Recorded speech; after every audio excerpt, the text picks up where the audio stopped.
पिता पुत्र पवित्रात्मा नाम रे आमेन। आपण मान समस्त को जय जेसु। आमे प्रार्थना करिबा।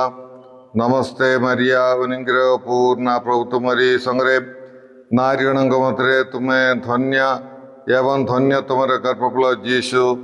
ओई परमेश्वरଙ୍କ माता अपने मरिया आंबेमाने पापी आंबानଙ୍କ निमंते वर्तमान और आंबानଙ୍କର मरण समय रे निमंत्रण कर। कृष्णଙ୍କଠାରେ ମୋର ସ୍ନେହର ଭାଇ ଭଉଣୀ ମାନେ ମୁଁ ଆପଣମାନେ ସମସ୍ତଙ୍କୁ ଏହି ଦୈନିକ ଆହାର ପ୍ରୋଗ୍ରାମକୁ ମୁଁ ସ୍ୱାଗତ ଜଣାଉଛି। ଆଜି ହେଉଛି ଏପ୍ରିଲ ମାସ 25 ତାରିଖ ଶନିବାର ଦିନ। ଆଜିର ସମାଚାର ମାର୍କ ସମାଚାର 16 ଅଧ୍ୟାୟ 15ରୁ 20 ପଦ ପର୍ଯ୍ୟନ୍ତ ଆମେ ଧ୍ୟାନ କରିବା।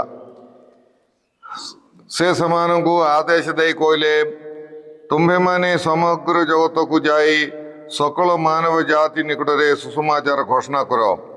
जे विश्वास करी दीक्षा स्नान ग्रहण करिवे से परित्राण पाइब, किंतु जे विश्वास करिव नहीं से दंडित हब।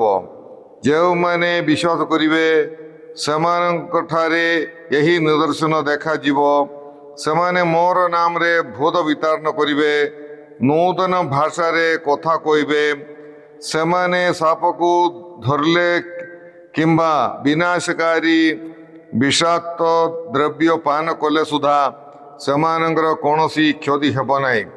सेमाने रोगी मानकर उपरे हस्त विस्तार करी सेमानंकु सुस्थ करिवे। प्रभु यीशु शिष्य मानक ये समस्त कहवा परे स्वर्ग को उन्नीत हेले एवं ईश्वरंकर दक्षिण पार्श्वे उपवेशन कले।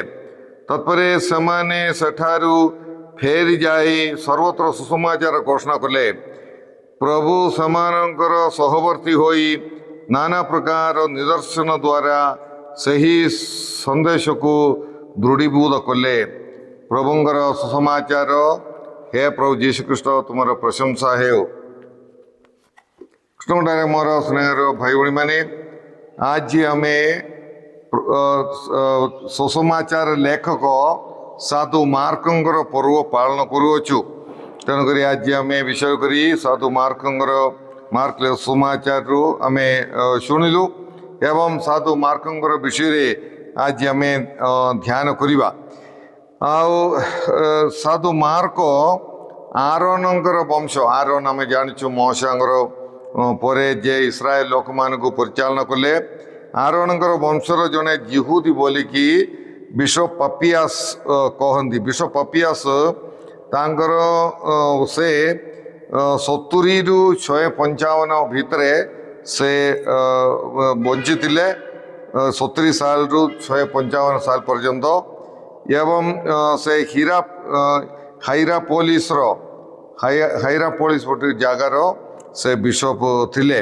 से किछि लेखिचंदी मध्य धर्म ग्रंथ गुड़िक लेखिचंदी मध्य से कहउचंदी से आरोनंकर वंशर जने जिहुदी थिले। आउ सेहीपरि धर्ममंडलीर इतिहास लेखिथिबा यूसेउस बोलिकी मध्य बोलिकी जने विख्यात लेखक से मध्य यार साक्ष्य दियंदी जे साधु मार्क से जने आरोनंकर वंशर जिहुदी बोलिकी। आउ जीशुंकर सुसमाचार जीशुंकर पुनरुत्थान परे प्रेरित मानक द्वारा तांकु मन परिवर्तन करा जाइथिला। आउ हेले मध्य साधु मार्क जीशु को देखिचंदी बोलिकी अनुमान करा जाउछि। कारण गेत्सेमने उद्यान रे जेतेबेले प्रभु यीशु ख्रीष्ट को आरेस्ट कले सेतबेले जने युवक सेठी केवल गोटे चादर घोड़ाई से अंचल रे थिले। आउ से यीशुंकर अनुगमन करथिले पछरे पछरे जाउथिले।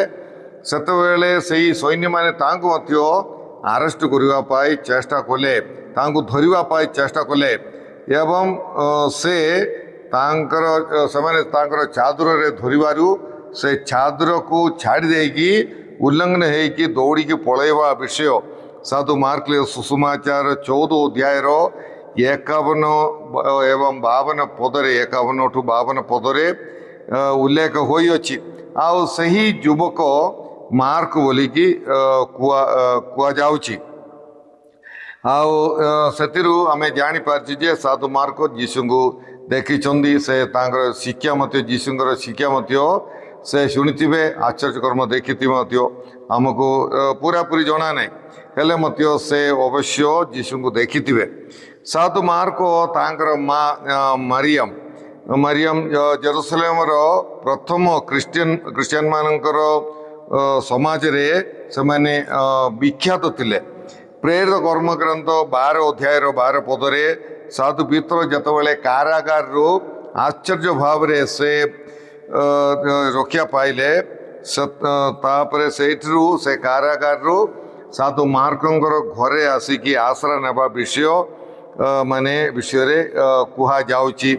ସେଇଠି ସେ ସାଧୁ ପିତ୍ର ଆସିକି ଆଶ୍ରୟ ନେଇଥିଲେ। ଆଉ ସାଧୁ ମାର୍କଙ୍କର ଘରେ ହିଁ ଯୀଶୁଙ୍କର ଅନ୍ତିମ ଭୋଜ ଅନୁଷ୍ଠିତ ହୋଇଥିଲା ବୋଲିକି ମଧ୍ୟ କୁହାଯାଉଛି।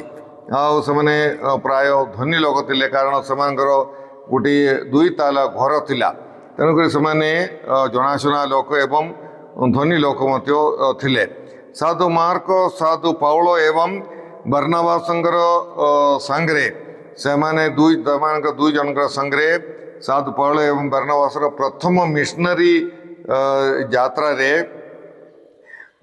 ସେମାନଙ୍କର ସାଙ୍ଗରେ ସାଇପ୍ରସ୍ ପର୍ଯ୍ୟନ୍ତ ସେମାନଙ୍କର ସାଙ୍ଗରେ ଥିଲେ ଏବଂ ସୁସମାଚାର ପ୍ରଚାର କରିବା ପାଇଁ ସବୁ ସାହାଯ୍ୟ କରିବା ବିଷୟ ଆମେ ଜାଣିପାରିଛୁ। କିନ୍ତୁ ଯେକୌଣସି କାରଣରୁ ସେ ସାଇପ୍ରସ୍ରୁ ଫେରି ଆସିଲେ, ତାପରେ ପରେ ସେ ସାଧୁ ପିତ୍ରଙ୍କର ସାଙ୍ଗରେ ମିଶିକି ସୁସମାଚାର ପ୍ରଚାର କରିବା ବିଷୟ ଆମେ ଜାଣିପାରିଛୁ। ଆଉ ଅଧିକାଂଶ ସମୟରେ ସେ ସାଧୁ ପିତ୍ରଙ୍କର ସାଙ୍ଗରେ ସୁସମାଚାର ପ୍ରଚାର କରୁଥିଲେ। ଆଉ ସୁସମାଚାର ପ୍ରଚାର କରିବା ପାଇଁ ସାଧୁ ପିତ୍ରଙ୍କୁ ସାହାଯ୍ୟ କରିବା ବିଷୟ ମଧ୍ୟ ଆମେ ଜାଣିପାରିଛୁ। ସାଧୁ ପିତ୍ର ମାର୍କଙ୍କୁ ତାଙ୍କର ପ୍ରଥମ ଯାତ୍ରାରେ ପ୍ରଥମ ପତ୍ରରେ ପୁଅ ବୋଲି ସମ୍ବୋଧନ କରିବା ଆମେ ଦେଖିପାରିବା। ମାନେ ପ୍ରଥମ ପିତ୍ର 5 ଅଧ୍ୟାୟ 15 ପଦରେ ସେ ଲେଖିଛନ୍ତି ନିଜର ପୁଅ। ଆଉ ସାଧୁ ପିତ୍ର ତାଙ୍କୁ ପୁଅ ପରି ସ୍ନେହ କରୁଥିଲେ ଏବଂ ସାଧୁ ମାର୍କ ମଧ୍ୟ ତାଙ୍କର ପୁଅ ପରି ତାଙ୍କର ସାଙ୍ଗରେ ରହିକି ସେ ବିଶେଷ କରି ସୁସମାଚାର ପ୍ରଚାର କରିବା ପାଇଁ ସାହାଯ୍ୟ କରୁଥିଲେ।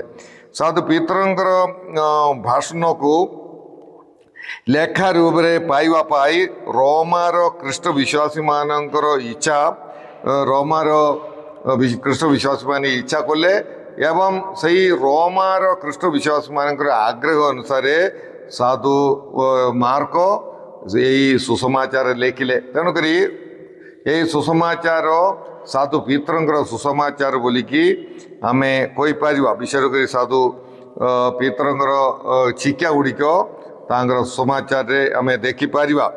ଏହି ସୁସମାଚାର ରୋମାର ଖ୍ରୀଷ୍ଟ ବିଶ୍ୱାସୀମାନଙ୍କର ଆଗ୍ରହ ଅନୁସାରେ ଲେଖିଛନ୍ତି ବୋଲିକି ବିଶପ ପପିଆସ ସେ ଆହୁରି ସାକ୍ଷ୍ୟ ଦିଅନ୍ତି।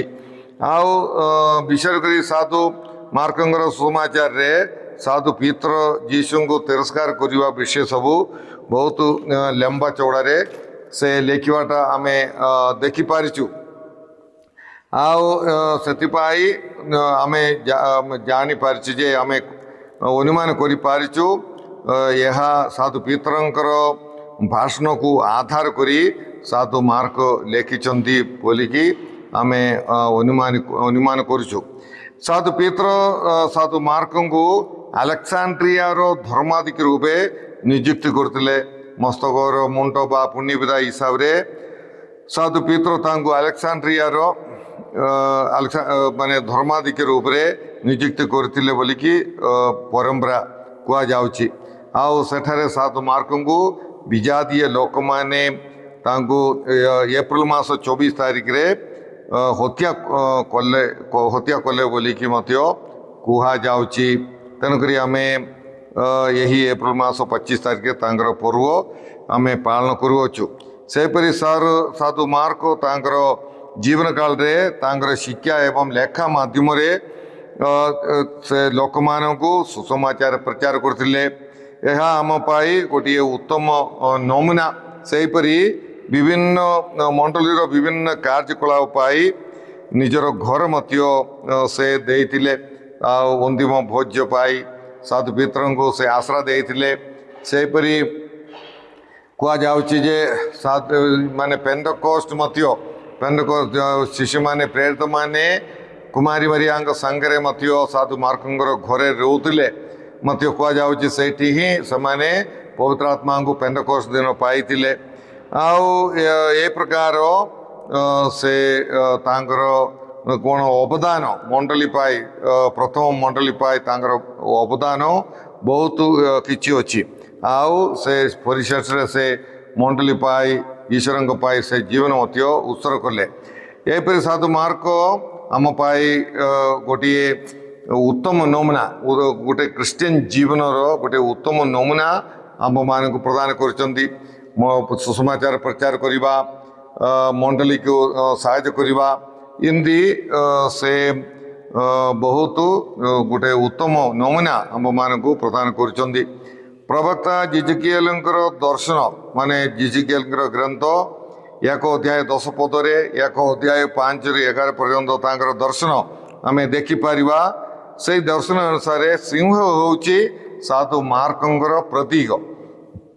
କାରଣ ମରୁ ପ୍ରାନ୍ତରରେ ସିଂହ ପରି ଗର୍ଜନ କରୁଥିବା ଦୀକ୍ଷାଗୁରୁ ଜଗନ୍ନାଥଙ୍କର ବିଷୟରେ, ଜଗନ୍ନାଥଙ୍କର ଭାଷଣ ବିଷୟରେ, ଶିକ୍ଷା ବିଷୟରେ ଏବଂ ତାଙ୍କର କାର୍ଯ୍ୟକଳାପ ବିଷୟରେ ସର୍ବପ୍ରଥମେ ଲେମ୍ବାରେ ସେ ସାଧୁ ମାର୍କ ତାଙ୍କର ସୁମାଚାରରେ ବର୍ଣ୍ଣନା କରିଅଛନ୍ତି। ଆଉ ସେଇ ଦୀକ୍ଷାଗୁରୁ ଜଗନ୍ନାଥଙ୍କର ବିଷୟରେ କହିକି ତାଙ୍କର ସୁସମାଚାର ସେ ଆରମ୍ଭ କରିଅଛନ୍ତି। ତେଣୁକରି ସେଇ ସାଧୁ ମାର୍କଙ୍କର ପ୍ରତୀକ ହେଉଛି ସେହି ସିଂହ। ଆଉ ତାଙ୍କର ମୃତ ଶରୀର ଭେନିସ୍ର ବେସିଲିକାରେ ସମାଧି କରାଯାଇଛି।